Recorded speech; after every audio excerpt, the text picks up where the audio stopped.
हिंदू से बौद्ध बनने का सिलसिला यहाँ 66 सालों से जारी। Doctor B.R. अंबेडकर नागपुर में जहां 5 अक्टूबर को राष्ट्रीय स्वयंसेवक संघ RSS विजयादशमी और अपना स्थापना दिवस मना रहा था, उसी शहर में उसी दिन दलितों और नए नए बौद्ध बने लोगों का एक विशाल समूह अशोक विजयादशमी का आयोजन कर रहा था। गौर करने की बात यह भी है कि दिल्ली में जहां आम आदमी पार्टी के नेता और मंत्री राजेंद्र पाल गौतम को हिंदू धर्म के देवी देवताओं का अपमान करने के आरोप में इस्तीफा देना पड़ा, वहीं नागपुर में ऐसा कोई विवाद नहीं हुआ। जबकि नागपुर में भी वही 22 प्रतिज्ञाएं दोहराई गई थीं जो दिल्ली के कार्यक्रम का हिस्सा थीं। वीडियो कैप्शन: यहाँ 66 साल से हिंदू से बौद्ध बन रहे हैं लोग। ये बाबा साहब अंबेडकर की 22 प्रतिज्ञाएं हैं, जिनमें से कुछ को भारतीय जनता पार्टी हिंदू देवी देवताओं का अपमान बता रही है। ये 22 प्रतिज्ञाएं धम्म दीक्षा का हिस्सा हैं, जिन्हें डॉक्टर भीमराव अंबेडकर ने लंबे विचार विमर्श के बाद तैयार किया था और जिनकी चर्चा महाबोधि सोसाइटी के महासचिव को भेजी गई चिट्ठी में उन्होंने विस्तार से की है। 14 अक्टूबर 1956 को खुद बौद्ध धर्म ग्रहण करने के बाद अंबेडकर ने सैकड़ों लोगों को त्रिशरण और पंचशीला के पाठ के बाद ये 22 प्रतिज्ञाएं दिलवाई थीं, जिसमें ब्रह्मा, विष्णु, महेश और दूसरे हिंदू देवी देवताओं का नाम लेकर कहा गया कि वो न तो उनमें आस्था रखेंगे, न ही उनकी पूजा करेंगे। बुद्ध को विष्णु का अवतार न मानने की कसम भी इस प्रतिज्ञा का हिस्सा थी। 14 अक्टूबर 1956 की अशोक विजयादशमी के मौके पर नागपुर के दीक्षा भूमि में कई दलित बौद्ध धर्म अपनाते हैं। ये कार्यक्रम 3 दिन तक चलता है। 14 अक्टूबर 1956 को बौद्ध धर्म ग्रहण करने के बाद अंबेडकर ने यहां सैकड़ों लोगों को 22 प्रतिज्ञाएं दिलवाई थीं। नागपुर में भी लोगों ने वही 22 प्रतिज्ञाएं दोहराईं जो दिल्ली के एक कार्यक्रम में दोहराई गई थीं। दिल्ली में हुए कार्यक्रम को लेकर विवाद हुआ और एक नेता को इस्तीफा देना पड़ा, लेकिन नागपुर में इसे लेकर कोई विवाद नहीं है। मेले जैसा माहौल अशोक विजयादशमी पर अंबेडकर के लाखों अनुयायी दुनिया के कोने कोने से हर साल नागपुर में इकट्ठा होते हैं। शहर पहुंचने वाली सड़कों पर लोगों का हजूम दिखाई देता है। 14 एकड़ में फैले मैदान में जहां अंबेडकर ने धर्म परिवर्तन किया था, उस जगह को अब दीक्षा भूमि कहा जाता है। वहां एक मेले जैसा माहौल दिखता है। किताबों से लेकर प्रतिमाओं की दुकानें हर तरफ सजी होती हैं। नुक्कड़ नाटक और दूसरे कार्यक्रमों का आयोजन होता है और बौद्ध धर्म की दीक्षा 3 दिनों तक लगातार जारी रहती है। बिहार के कैमूर से 800 किलोमीटर का सफर करके यहाँ पहुंची लक्ष्मणिया मौर्य बताती हैं, 20 साल पहले से ही सारा पर्व त्योहार मनुवादी परंपरा को मन से त्याग चुकी हूँ। बौद्ध धर्म की जब बात सुने तो अच्छा लगा, तो हम इसको मानने लगे। लक्ष्मणिया मौर्य। इमेज कैप्शन: लक्ष्मणिया मौर्य पास के शामियाने में जारी मंत्रोच्चार के बीच स्टेज पर दर्जनों बौद्ध भिक्षु अपने गेरुए कपड़ों में बैठे हैं। बारी बारी से लोगों का समूह भीतर पहुंचता है और कतारबद्ध होकर मंच के सामने खड़ा हो जाता है। युवक युवतियां, बुजुर्ग, मर्द, गोद में बच्चे लिए औरतें, यानी हर तरह के लोग हैं। स्टेज पर बैठे भिक्षुओं में से एक हाथ में माइक्रोफोन थाम लेते हैं और लोगों को पाली भाषा में मंत्र दोहराने को कहते हैं, जिसके बाद 22 प्रतिज्ञाएं दिलवाई जाती हैं। जैसे ही एक समूह बाहर जाता है, उसकी जगह नई कतार तैयार हो जाती है। माया मौर्य। इमेज कैप्शन: माया मौर्य ने अस्थायी काउंटर से अभी अभी अपना वो सर्टिफिकेट हासिल किया है जिसमें उनका धर्म बौद्ध बताया गया है। इसके लिए फॉर्म उन्होंने धम्म दीक्षा की पंक्ति में खड़े होने से पहले भरा था, जिसके बाद उन्होंने प्रतिज्ञाएं ली थीं। माया मौर्य को बाबा साहब की ये बात पसंद आई कि उन्होंने छुआछूत, ऊंच नीच, बड़े छोटे किसी में असमानता का भेदभाव नहीं रखा। ये पूछने पर कि क्या वो ये कहना चाहती हैं कि उनके साथ गांव में भेदभाव का व्यवहार होता था, वो पूरा जोर देकर कहती हैं, हाँ जी, पहले हुआ था, बहुत हुआ था, हाल में भी हुआ है। दीक्षा दिलाने का काम धर्मगुरु भंते कुमार कश्यप के हाथों में था। कई दिनों से लगातार धम्म दीक्षा के काम में व्यस्त रहने की वजह से मुख्य गुरु भदंत नागार्जुन सुरेईसाई का गला बैठ गया है और तमाम कोशिशों के बावजूद वो हमसे बात नहीं कर पाए। भंते कुमार कश्यप कहते हैं, 2 दिनों के भीतर 10,000 से अधिक लोग बौद्ध धर्म स्वीकार कर चुके हैं और ये सिलसिला दूसरे दिन यानी अशोक विजयादशमी तक जारी रहेगा।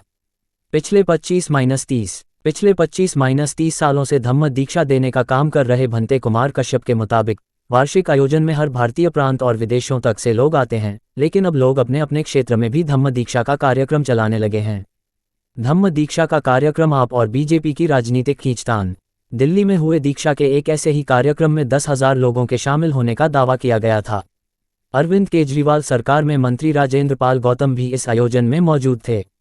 दीक्षा में दिलाई गई शपथ को बीजेपी ने हिंदू धर्म का अपमान बताया। दिल्ली बीजेपी अध्यक्ष आदेश गुप्ता ने दीक्षा समारोह में राजेंद्र पाल गौतम के नफरत फैलाने वाले कथित बयान के लिए सजा दिए जाने की मांग की। अरविंद केजरीवाल को हिंदू विरोधी और आम आदमी पार्टी को देश विरोधी करार दिया गया। बीजेपी की पुलिस में शिकायत के बीच राजेंद्र पाल गौतम ने मंत्री पद से इस्तीफा दे दिया है। हालांकि उन्होंने कहा था कि जिन शब्दों पर विवाद खड़ा किया जा रहा है वो 1956 से लगातार दोहराए जा रहे हैं, तब से जब से भीमराव अंबेडकर ने बौद्ध धर्म अपनाया था। भीमराव अंबेडकर ने 14 अक्टूबर 1956 को सुबह के तकरीबन 9:30 बजे त्रिशरण और पंचशील की पंक्तियों की पाली भाषा में पाठ के बीच बौद्ध धर्म ग्रहण किया। बाद में बुद्ध की प्रतिमा के गले में उन्होंने फूलों की माला डाली और उसके सामने 3 बार झुके। वहीं बाबा साहब ने ऐलान किया कि जो लोग हिंदू धर्म छोड़कर बौद्ध मत अपनाना चाहते हैं वो त्रिशूल और पंचशील का पाठ करें। फिर उन्होंने उनसे ये 22 प्रतिज्ञाएं दोहराने को कहा, जिसमें ब्रह्मा, विष्णु, महेश और दूसरे हिंदू देवी देवताओं का नाम लेकर कहा गया कि वो न तो उनमें आस्था रखेंगे न ही उनकी पूजा करेंगे। 22 संकल्पों में पहले 5 संकल्प हिंदू देवी देवताओं से संबंधित थे, जिन्हें बौद्ध धर्म अपनाने वाले आज भी दीक्षा लेते समय दोहराते हैं। धर्मगुरु प्रतिज्ञाओं की सूची में ब्रह्मा, विष्णु और महेश में कोई विश्वास नहीं करूंगा और न ही मैं उनकी पूजा करूंगा। मैं राम और कृष्ण, जो भगवान के अवतार माने जाते हैं, में कोई आस्था नहीं रखूंगा और न ही मैं उनकी पूजा करूंगा। मैं गौरी, गणपति और हिंदुओं के अन्य देवी देवताओं में आस्था नहीं रखूंगा और न ही मैं उनकी पूजा करूंगा। मैं भगवान के अवतार में विश्वास नहीं करता हूं। मैं यह नहीं मानता और न कभी मानूंगा कि भगवान बुद्ध विष्णु के अवतार थे। मैं इसे पागलपन और झूठा प्रचार प्रसार मानता हूं। मैं श्राद्ध में भाग नहीं लूंगा और न ही पिंड दान दूंगा। मैं बुद्ध के सिद्धांतों और उपदेशों का उल्लंघन करने वाले तरीके से कार्य नहीं करूंगा। मैं ब्राह्मणों द्वारा निष्पादित होने वाले किसी भी समारोह को स्वीकार नहीं करूंगा। मैं मनुष्य की समानता में विश्वास करता हूं। मैं समानता स्थापित करने का प्रयास करूंगा। मैं बुद्ध के अष्टांगिक मार्ग का अनुसरण करूंगा। मैं बुद्ध द्वारा निर्धारित परमितों का पालन करूंगा। मैं सभी जीवित प्राणियों के प्रति दयालु रहूंगा और उनकी रक्षा करूंगा। मैं चोरी नहीं करूंगा। मैं झूठ नहीं बोलूंगा।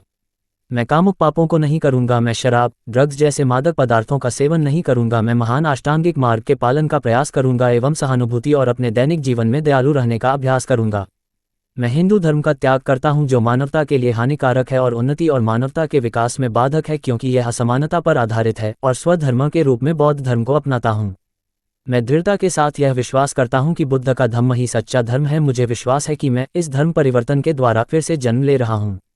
मैं गंभीरता एवं दृढ़ता के साथ घोषित करता हूं कि मैं इसके धर्म परिवर्तन के बाद अपने जीवन का बुद्ध के सिद्धांत, शिक्षा एवं उनके धम्म के अनुसार मार्गदर्शन करूंगा। बहरहाल, दीक्षा ग्रहण करने के ठीक अगले दिन अम्बेडकर ने मराठी भाषा में घंटे भर लंबा भाषण दिया, जिसमें धर्म परिवर्तन की वजह से लेकर दीक्षा के लिए 14 अक्टूबर और उसका स्थान चुनने जैसी बातों का विस्तार से उल्लेख किया।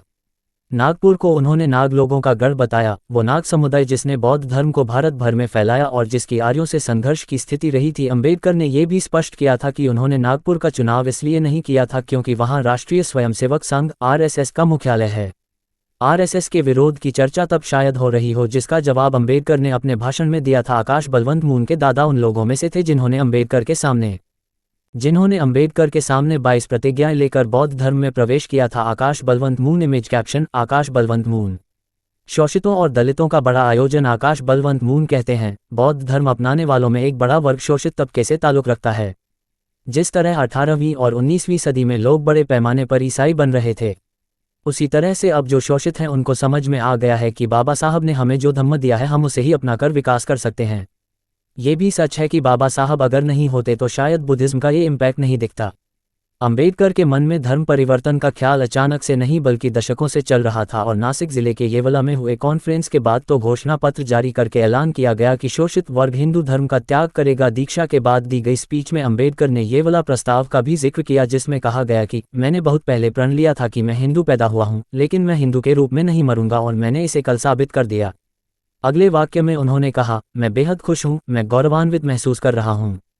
मुझे महसूस हो रहा है मानो मुझे नर्क से आज़ादी मिल गई हो। मुंबई यूनिवर्सिटी के पूर्व vice chancellor professor Bhalchandra Mungekar कहते हैं, अम्बेडकर का व्यक्तित्व इतना बड़ा है कि वो उन पर उंगली उठाने की गलती नहीं कर सकते हैं, और सबसे अहम ये कि राजनीतिक तौर पर वो परम आवश्यक हैं। अर्थशास्त्री और शिक्षाविद भालचंद्र मुंगेकर अम्बेडकर पर अथॉरिटी माने जाते हैं और उन्होंने द एसेंशियल अम्बेडकर नाम की किताब भी लिखी है। धर्म परिवर्तन और बौद्ध धर्म में वापसी, इसका प्रयोग अम्बेडकर के कई समर्थक करते हैं, का सिलसिला महाराष्ट्र में सबसे अधिक जारी रहा और मुख्यतः 3 जातियों मांग, चर्मकार और महार इसके प्रभाव में आए। लेकिन भालचंद्र मुंगेकर के अनुसार उत्तर भारत की उन बहुजन जातियों के भीतर भी जो अब तक हिंदू धर्म में बनी हुई हैं, अम्बेडकर को लेकर अपार श्रद्धा है। भारत बौद्धमय करो नाम की एक मुहिम भी जारी है, जिसका स्टॉल नागपुर की दीक्षा भूमि में भी दिखा। उनके पर्चे में इस तरह के सवाल हैं, बहुजनों का धर्म कौन सा है, बहुजनों को अपना धर्म बौद्ध ही क्यों लिखना चाहिए, जिसके जवाब में कहा गया है कि सम्राट अशोक पिछड़ी जाति के थे और उन्होंने भारत को बौद्ध में बनाया था और देश का गौरव बढ़ाया था, तो हमें भी इस तरफ कदम बढ़ाना चाहिए।